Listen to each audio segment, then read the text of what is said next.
안녕하십니까. 잠실 서울비뇨기과 장진석입니다. 이번에는 발기부전에 대해서 알아보도록 하겠습니다.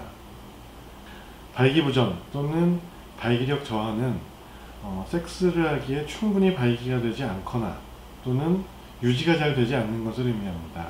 다시 말해서 강직도와 유지시간, 이 두 가지 인자를 고려를 해야 됩니다. 원인을 잘 아셔야지 교정할 수 있는 거를 이제 바꾸실 수가 있을 텐데요. 가장 흔한 경우는 심리적인 요인, 즉 시민성 발기부전이 되겠습니다. 어떤 심리 상태, 최근의 스트레스, 성격적인 요인이 그만큼 많이 원인으로 차지한다는 말씀이고요. 기질적인 원인을 생각해 보면은 첫 번째로는 내과적인 요인, 예를 들어서 혈압, 당뇨, 그 다음에 술이나 담배, 이런 것들이 발기력에 아주 나쁜 영향을 미치게 됩니다. 이 중에서도 특히 제일 중요한 것 두 가지는 혈당 수치가 잘 조절이 되는 것, 즉 당뇨병이 안 좋다는 말씀이고요. 흡연이 또한 발기력에 아주 안 좋은 영향을 미칩니다. 그래서 이런 걸 잘 조절을 하시는 게 중요하겠고요. 두 번째 요인으로는 외과적인 요인을 생각해 볼 수 있습니다. 외과적인 요인으로는 뇌나 척수의 어떤 신경 장애를 초래할 수 있는 질환이라든지 흔히 얘기해서 척추관 협착증, 디스크 이런 경우가 있겠고요. 또 비뇨기 장기 쪽에 어떤 손상이 있는 경우, 어렸을 때 음경이나 음낭 쪽을 다쳤다든지 이런 경우를 생각해 볼 수 있겠습니다. 이제 세 번째로는 비뇨기과적인 요인을 생각해 볼 수가 있는데요.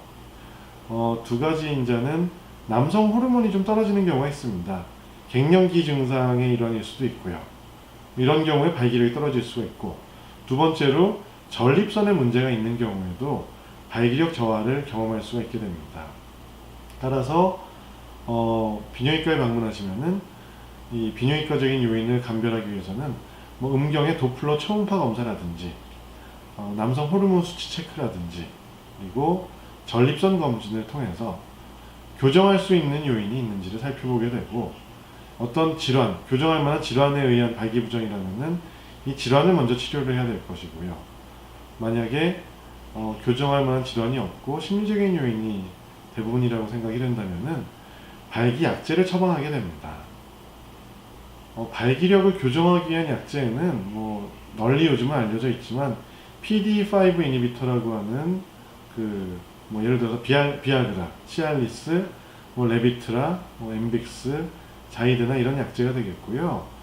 근데 이 약제들이 각각의 특성이 다르고 각각의 환자분들마다 감수성에 따라서 잘 듣는 약제가 따로 있고 좀 부작용이 있고 없고 차이가 다를 수 있습니다. 그리고 중요한 것은 어떤 온 디맨드, 즉 필요할 때 하나씩 드시는 용법도 있지만 요즘은 시알리스 계통의 약을 데일리로 매일 하나씩 드시는 용법도 치료에 아주 효과가 있는 것으로 알려졌기 때문에 어떤 약제 선택에 있어서는 비뇨기과에 방문을 하셔서 필요한 진찰, 검사를 받으시고 안전하게 약물을 처방받아 가시는 것이 중요할 것 같습니다.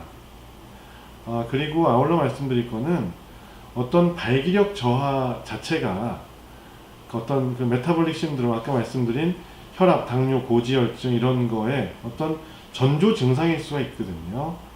그러니까 요즘 발표되는 연구나 논문들에서는 발기력 저하를 주소로 내원한 환자에서 당뇨병으로 진행할 혹은 어떤 위험 요소가 많다 또는 그런 성인병을 예측할 수 있는 인자로서 발기력 저하를 꼽는 그런 연구가 많이 발표가 되고 있습니다.